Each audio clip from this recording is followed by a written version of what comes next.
Namaskar. Hello and welcome to P Guru's channel. I'm your host Sree Iyer. Joining me after a brief hiatus is Lieutenant General Ravi Shankar. General Shankar and I have established this camaraderie where we take on things, we go a little bit more in deep, even more deeper than we normally do at P Gurus. And today we are going to do the same thing. What is the art that the Pakistani army has found that enables them to pick the politician of their choice again and again, over and over? If Nawaz Sharif becomes the prime minister again, it will be the fourth time he'll become the prime minister. So to know all this and more, let's welcome General Ravi Shankar. General Ravi Shankar, namaskar and welcome to P Guru's channel. How are you, sir? Namaskar. Thanks a lot for this opportunity for us to talk to each other. All fine. A lot of things Sir, happening in Pakistan. yes, you shared with me a super duper cartoon. I'm going to start with that, and then Yeah. we'll We'll start with that. yes, Yeah. go ahead, This sir. is the Yeah. motto. This is the motto of the Pakistan Army. Jang kadi jeeti nahi, election kadi hari nahi, hariya nahi. That's in Punjabi. It's very simply, they've never won a war and they've never lost an election. But I think in this election, they might lose. They might not lose the election, but they might lose something more than that. They're at the danger of that. There's a critical election which is going on there. You know, so far, whenever there's been a election on and Pakistani army has engineered the whole thing, they've had the whole story in their grip. And this is one time when I think everyone has lost the plot. And there's rigging going on. At the same time, the returning officers are worried about the whole story. Some of them have not agreed to rigging. That's why you see Imran Khan's party has won about 60 odd seats already. Um, and if you see the net or you see the Twitter, you find a whole lot of videos flowing and how people are rigging and X, Y, Z. Returning officers have signed off on the results where a candidate has won by X votes and the total votes polled in that particular booth are lesser than that. So, I mean, the story is still ongoing. I mean, yeah, if I put it in the same manner of that cartoon, I will say ये तो trailer है असली story अभी बाकी है. Okay. So everything is fluid, but as of now, PTI or PTI surrogates independence, I think have crossed about 60 odd seats. Uh, Nawaz Sharif is far behind, but he's declared victory. I think he's lost one seat, one place where he was, standing for elections also. PPP is a far third. It's going to be a hung election if you look at it from the point of view of this thing. But the rigging is on the table. So this whole story, the formation of the government itself is a question mark.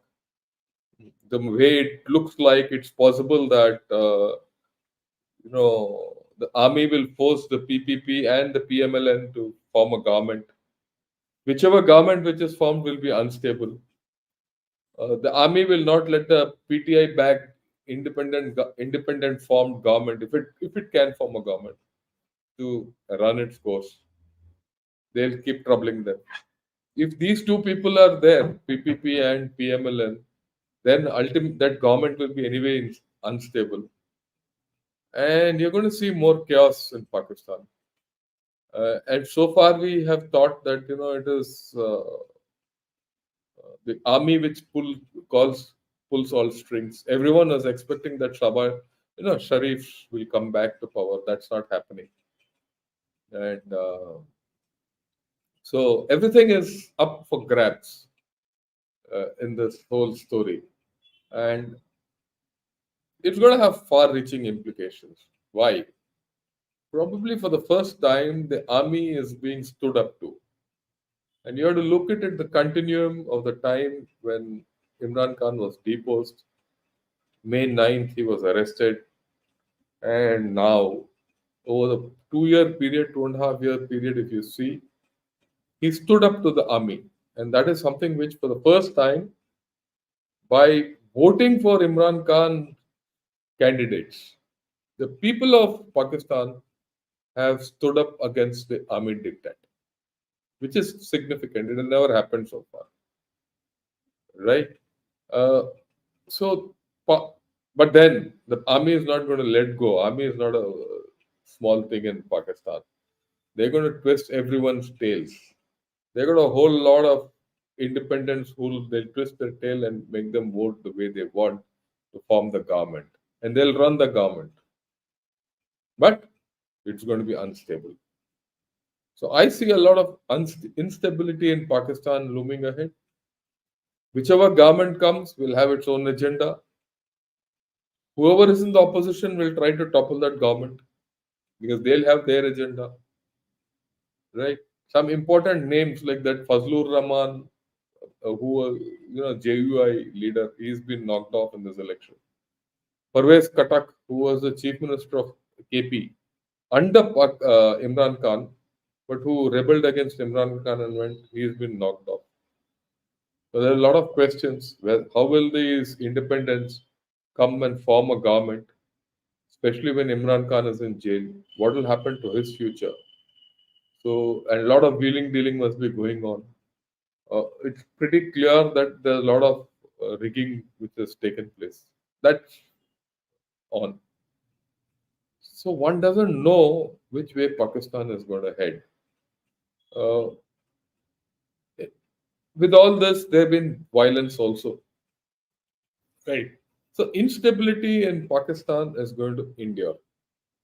Now, if instability in Pakistan is going to endure politically, then that western border will continue to be unstable because TTP will take advantage of the whole situation. Even Iran will, take advantage of the whole thing. Their economy is not going to turn around because people are going to keep fighting. And this will be a good excuse for the other guy to say, "Oh, you did this, so I'm doing this." And you are the one who started, who's put this economy down. We did it well. They've been their normal story so far. So you're going to see a lot of instability in Pakistan. Now, how does it affect us? Instability in our neighbor will affect us always. Will affect India whether we like it or not, right? Someone will start doing something or the other, which might have a spillover effect with us. But other than that, you're going to see a Pakistan which is completely internalized, which is good for us. I sort of like it because real politics says I should view it objectively. Objectively, when I see they're going to be in pain for a long time to come. Now, if you look at Pakistan's external relations, China won't be very happy with what's happening. Many people won't be happy if Imran Khan or his surrogates come to power, right? Neither will the US guys be happy, nor will China be happy, nor will the Gulf people be happy. Then you have to view this instability along with the instability in the North Arabian Sea and the Red Sea and all that nonsense, which is happening elsewhere. Pakistan was busy conducting exercises with Iran and Saudi Arabia and China and Russia and all that. The kind of instability which is happening there, how much leeway will Pakistan get to do anything is a question mark. So these are the big things at stake, uh, right, in Pakistan today. Uh, how this will get resolved, it's only time which will tell.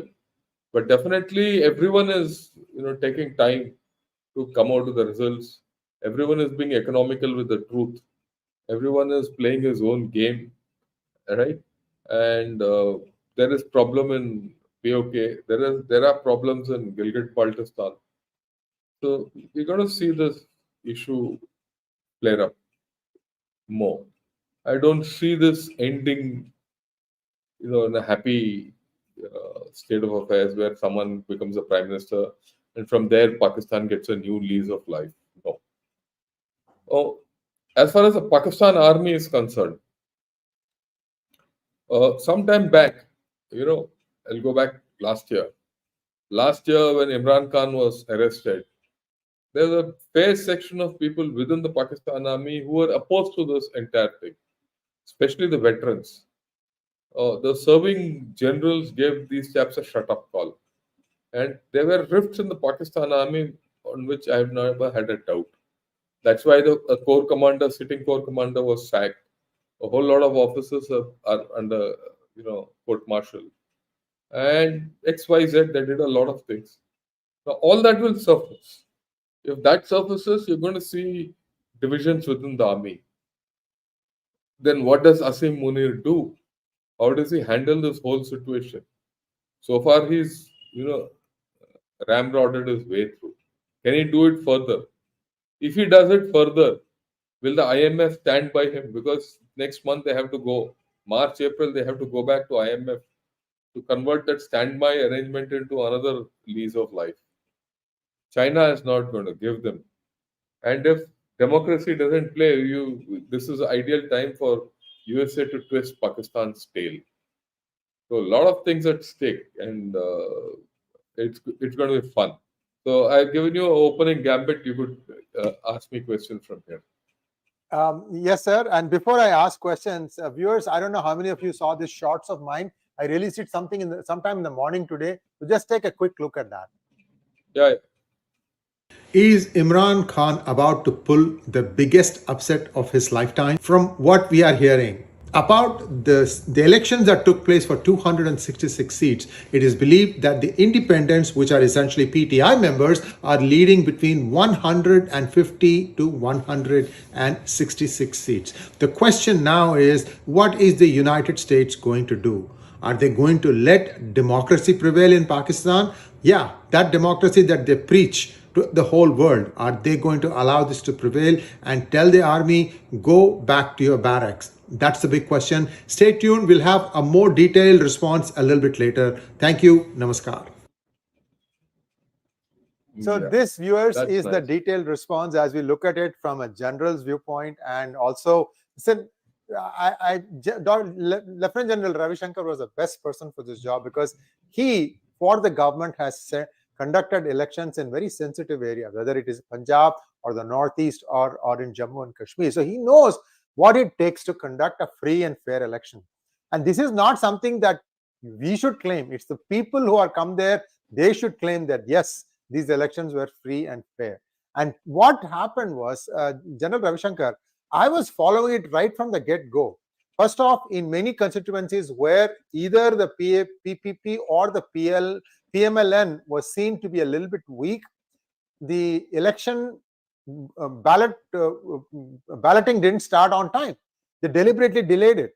And they stopped it at 5 sharp. And you know something? Usually, if there is a line collected at 5 o'clock and the elections end, you allow all of them to come in, you close the main door. Right?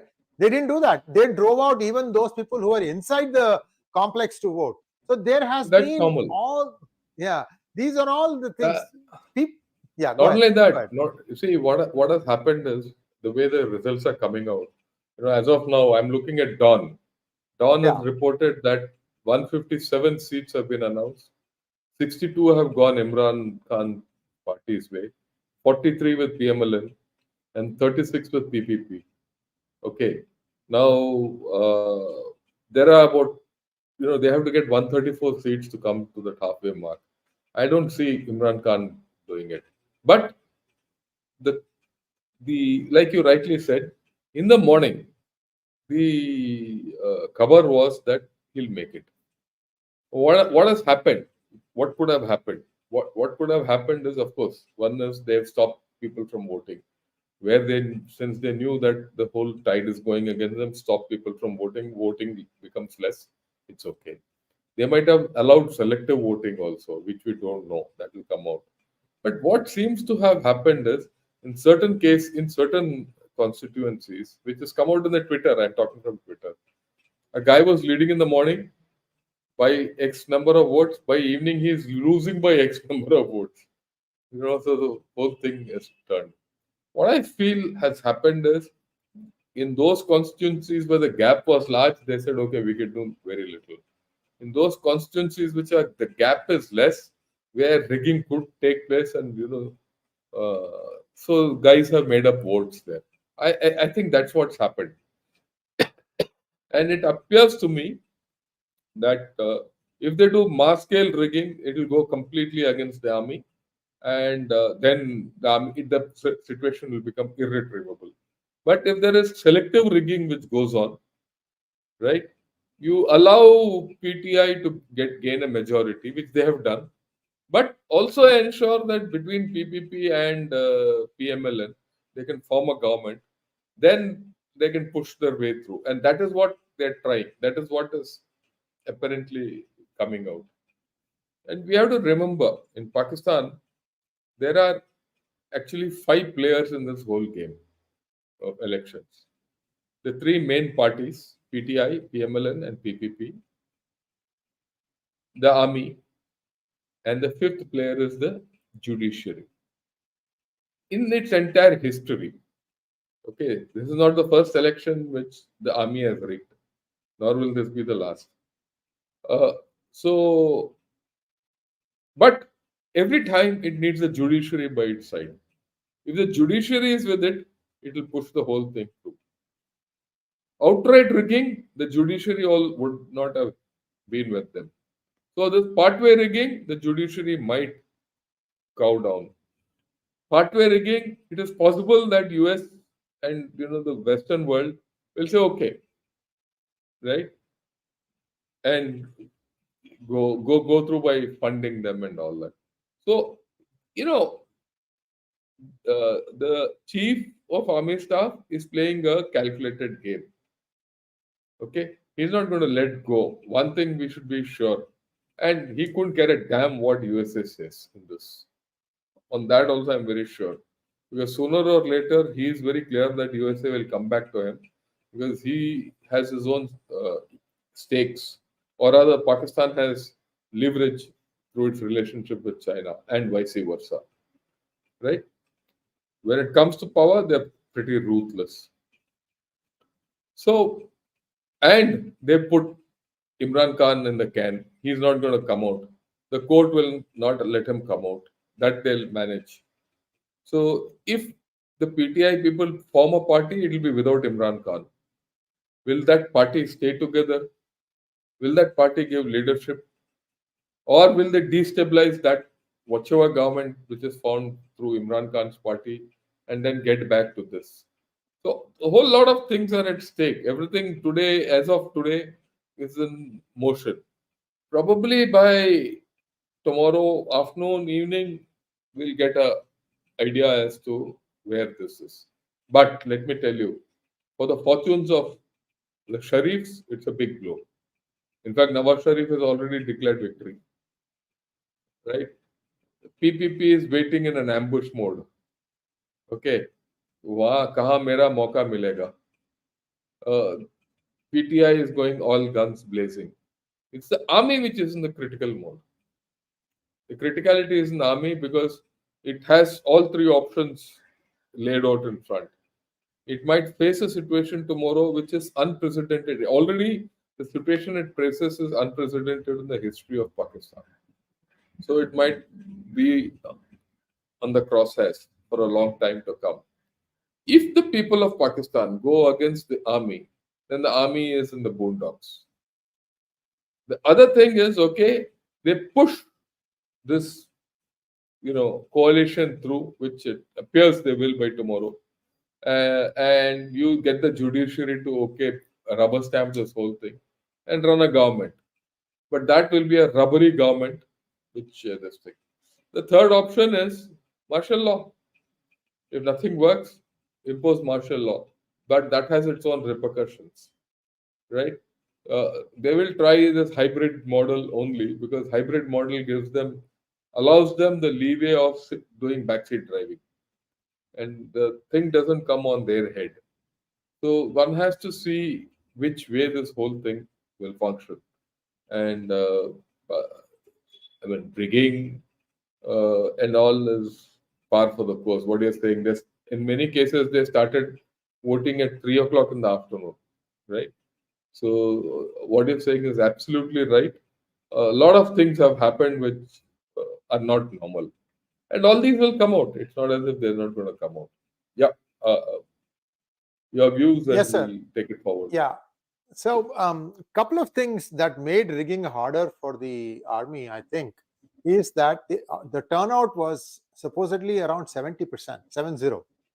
And when you have such a huge turnout, then what happens is there are fewer blank checks, if you will, to play with. That's why you mentioned one thing where the margin, oh, I mean, the guy got more votes than the actual votes polled.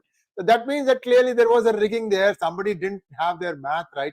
And all these things, right? You have to be very clever at trying to do this thing. And most importantly, you have touched upon that. The people have said enough to the army. The returning officers are not allowing. In fact, yesterday in one of our other shows, we showed a written observation by a returning officer saying that I was asked to register 900 fake votes. See, at a booth level, these are all people at a very low level, right?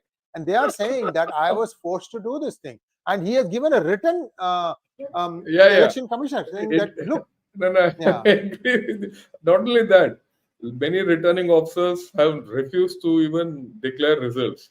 They've told the election commission, "You declare results. I am not going to declare results."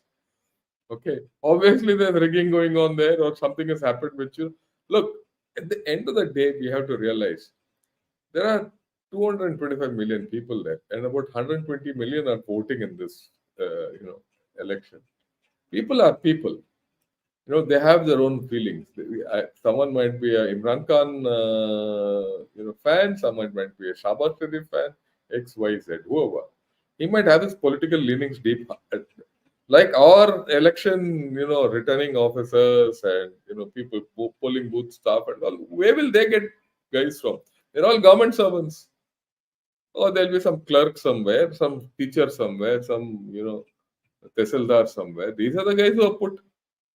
So they will have their feelings, and they have their own sense of righteousness. Okay, it is not as if they have to fight a war against India where everyone turns around and say India ko hara do. This is against themselves. It's their bread and butter at stake. So all this is what you're saying is absolutely spot on, and I mean it's happened.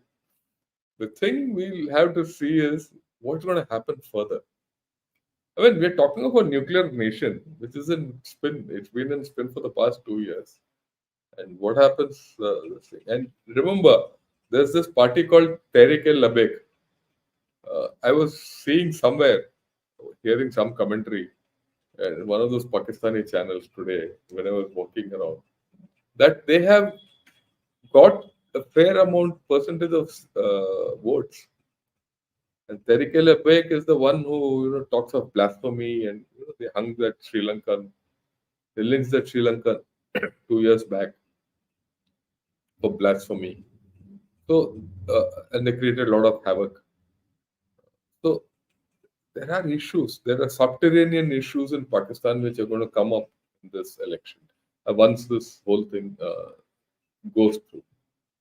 So, and I mean, the number of I think they've used the entire Pakistani army to control these elections, and yet it has not. It has gone against them. That also will weigh heavily on people's mind. At the end, I mean, whether we like it or not, I give it to that Pakistani voter who, for the first time, probably has stood up and said, enough is enough and no more is no more. Whether he'll have the gumption to take this forward to its logical conclusion is a different story. Okay? But people have spoken. People are people. I mean, hats off. The only good positive thing about this entire election is that the people are exercising their not only their vote, they're expressing their will also. which I thought is a positive thing. If there is some iota of redemption in this whole story, it lies there. Yeah, all yours. Very true, General Ravi Shankar. So we'll wait and see what plays out, viewers. Yeah. And also remember, viewers, there is no EVM concept in Pakistan. It is still ballots. No, I learned And it's all, ballot. Yeah. So it's very, I mean, very easy to wait. on Twitter, you can see videos of people, stamping away and all that. People throwing it off, throwing ballots off, all that it's come out. And, you'll see more of these coming out. It's only 12 hours since the war. So So that's where things stand now. And